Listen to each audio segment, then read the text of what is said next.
मित्रों, मैं शिव शर्मा, व्याख्याता अर्थशास्त्र, आरडी गर्ल्स कॉलेज भरतपुर। आज हम जिस विषय पर बात करने जा रहे हैं वो बहुत ही ज्वलंत और मेन विषय है इकोनॉमी में, टैक्सेशन, कॉन्सेप्ट ऑफ टैक्सेशन। सबसे पहले बात की जाए कि कर क्या है। कर के बारे में बात की जाए तो कर एक अनिवार्य भुगतान है। Tax is a compulsory payment. A tax is a contribution from the citizens for the support of state, यानी किसी भी सरकार या राज्य को जनता के द्वारा दिया जाने वाला सहयोग है टैक्सेशन, या कहें एक व्यक्ति या व्यक्तियों के समूह के द्वारा दिया जाने वाला कंट्रीब्यूशन है या योगदान है या सहयोग है किसी भी सरकार के लिए या किसी भी राज्य के लिए। कैनन्स ऑफ टैक्सेशन, ये बात करें कि कर के कौन से नियम होने चाहिए या कर किस तरीके से लगना चाहिए।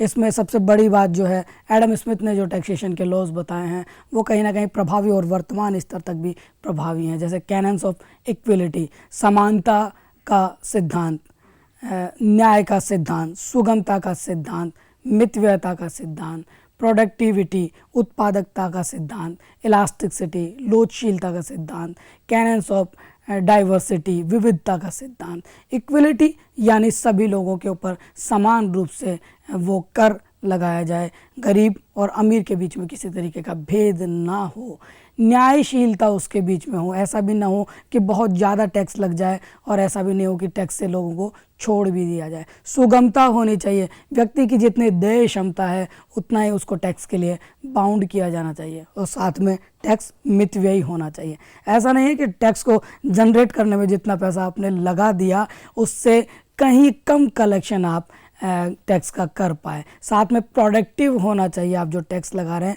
उससे कहीं ना कहीं आपका उत्पादनशीलता कहीं बढ़नी चाहिए। इलास्टिक होना चाहिए, लोचपूर्ण होना चाहिए, समय स्थितियों के साथ में बदलाव किया जा सके, यानी टैक्स की दरों को विस्तार भी दिया जा सके तो कमी भी की जा सकती है, और एक विविधता उसमें पाई जानी चाहिए। ऐसा नहीं कि केवल एक ही टैक्स आपने लगा दिया, कई तरीके के टैक्स लगा के भी आप, ये कुछ नियम हैं।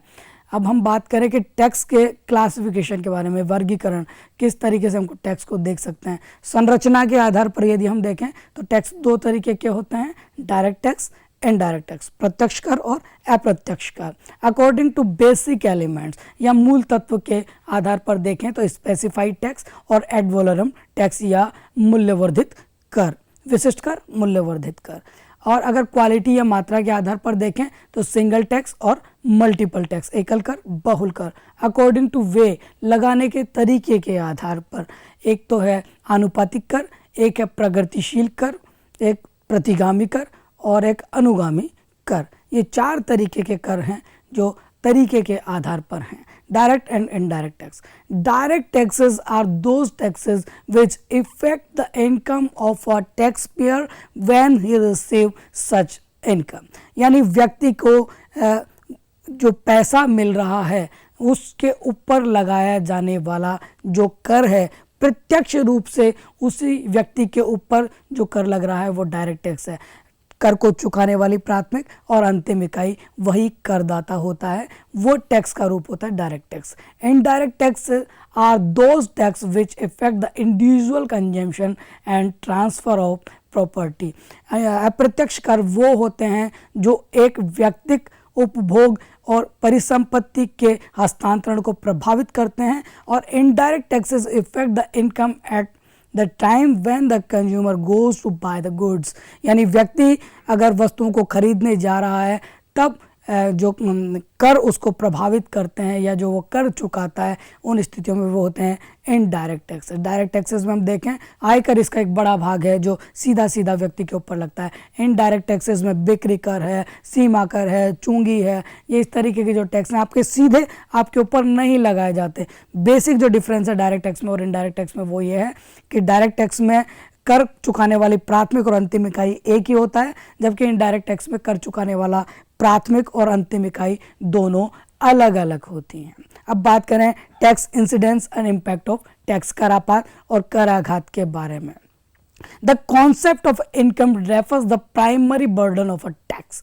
जो कराघात है वो ये बताता है कि इसका प्रारंभिक जो प्रभाव किस व्यक्ति पर पड़ रहा है, जबकि टैक्स इंसिडेंस ये बताता है कि the concept of tax incidence is location of the ultimate burden of tax, यानी अंतिम रूप से किस व्यक्ति के ऊपर वो कर का भार पड़ रहा है, ये स्थिति तो है करापात, और प्रारंभिक तौर पर कौन उसे सहन कर रहा है, ये स्थिति है टैक्स इम्पैक्ट या कराघात की। अगली बात है कर विवर्तन।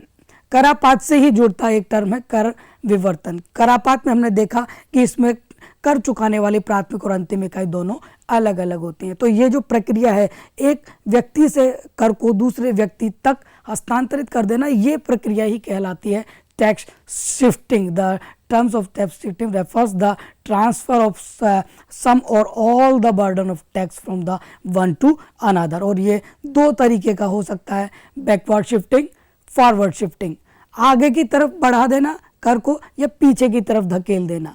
आगे की तरफ बढ़ा देना यानी जैसे मान लीजिए किसी कंपनी के ऊपर टैक्स लगाया जा रहा है, अब वो आगे की तरफ इसको शिफ्ट करना चाहती है तो अपने कंज्यूमर के ऊपर शिफ्ट कर सकती है according to price of commodity, अपनी वस्तुओं की कीमतों का। बैकवर्ड शिफ्टिंग का मतलब है कि जहाँ से वो रॉ मटेरियल तैयार कर रही है या जो उस उत्पादन प्रक्रिया में लगे हुए हैं जैसे लेबर फोर्स वगैरह, अगर उनके ऊपर टैक्स को वो शिफ्ट करने में कहीं ना कहीं सफल हो जाती है तो ये बैकवर्ड शिफ्टिंग होती है। Factors influencing shifting of taxation. इस कर विवर्तन को कौन कौन सी चीज़ें प्रभावित कर सकती हैं, कहाँ तक प्रभाव होता है किन किन चीज़ों का कि ये टैक्स शिफ्टिंग तय हो सके कि कितना बर्डन कौन सहन करेगा। तो सबसे पहली चीज़ है नेचर ऑफ टैक्स, कर की प्रकृति।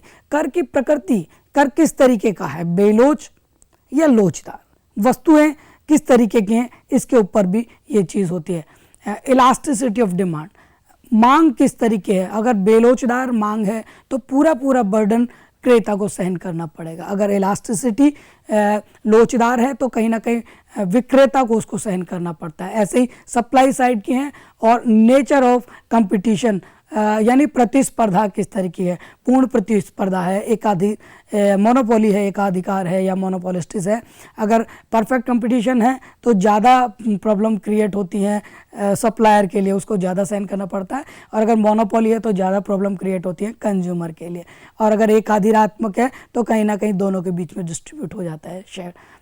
अब बात करें principle and the theories of taxation, यानी टैक्स लगाने के कुछ सिद्धांत जो बने हुए हैं कि भाई आप ऐसे ही मन में आए जैसे ही तो टैक्स लग नहीं सकता, क्या तरीके हो सकते हैं टैक्स लगाने के। तो पहला जो तरीका है the benefit principle. Benefit principle ये कहता है कि आपको कितना लाभ प्राप्त हो रहा है राज्य सेवाओं से या राज्य से दिए जाने वाली जो जितनी भी सेवाएं आपको मिल रही हैं उनसे आप कितना लाभ प्राप्त कर रहे हैं। आप जितना लाभ प्राप्त कर रहे हैं उतना आप टैक्स चुकाइए, कम लाभ प्राप्त कर रहे हैं कम टैक्स चुकाइए, ज़्यादा तो ज़्यादा टैक्स चुकाइए।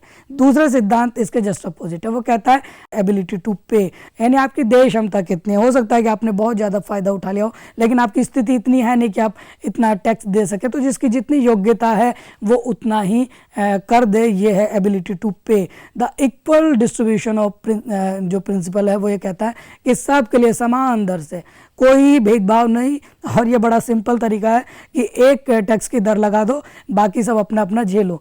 ठीक बात है कि हमने तो एक लेवल तक टैक्स लगाया है, बाकी जिसके बाटे में जो आया वो वाली बात है। इनमें सबसे जो बेस्ट जो चीज़ निकल कर आती है प्रिंसिपल वो है एबिलिटी टू पे। अब कुछ चीज़ें हैं जो एग्जम्प्टेड की गई हैं कि वहाँ पर टैक्स नहीं लगता है, कुछ ऐसे स्थान हैं या कहें कुछ ऐसी चीज़ें हैं जहाँ पर उनको बिल्कुल छूट दी गई है, जैसे रिलीजियस इंस्टीट्यूशंस, धार्मिक संस्थानों के ऊपर कर का पूरा छूट है। इवन द इनकम टैक्स में आप लोग देखते होंगे कि इनकम टैक्स में जब हम रिबेट लेते हैं तो किसी भी धार्मिक संस्था या पॉलिटिकल पार्टी को अगर हम फंड देते हैं तो उससे हम टैक्स में छूट ले सकते हैं। चैरिटेबल इंस्टीट्यूट भी इसी तरीके के हैं। चैरिटेबल इंस्टीट्यूट्स में भी टैक्स नहीं होता, बल्कि आप अगर टैक्स पेयर हैं तो इनसे आप अपने टैक्स को भी कम कर सकते हैं। Non profit non stock educational institute भी इसमें ही आते हैं। नॉन प्रॉफिट जो कमर्शियल यूनिट्स हैं वो भी इस चीज़ में आती हैं। गवर्नमेंट इंस्टीट्यूशंस कुछ हैं जो भी एग्जम्प्टेड की गई हैं, यानी उनको भी इस प्रतिबंध से बाहर रखा गया है कि उनके ऊपर टैक्स लगे। और फॉरेन डिप्लोमेट्स, राजनयिकों के ऊपर भी इस तरीके का कोई दबाव नहीं है टैक्स के। और ये कुछ बातें जो हमने आज जानने की कोशिश की, प्रयास किया कि कर क्या होता है, कर प्रभाव क्या होता है, कर का वर्गीकरण क्या होता है, इसको लगाने के क्या तरीके हो सकते हैं और सबसे बेस्ट तरीका क्या हो सकता है, क्यों कुछ चीज़ों को छोड़ दिया गया है, कौन सी चीज़ें हैं जिन्हें छोड़ दिया गया है जहाँ पर कर नहीं लगाया जाता है। तो एक सामान्य जानकारी और एक कहें इस विषय के संबंध में जानने का प्रयास हम लोगों ने किया। धन्यवाद।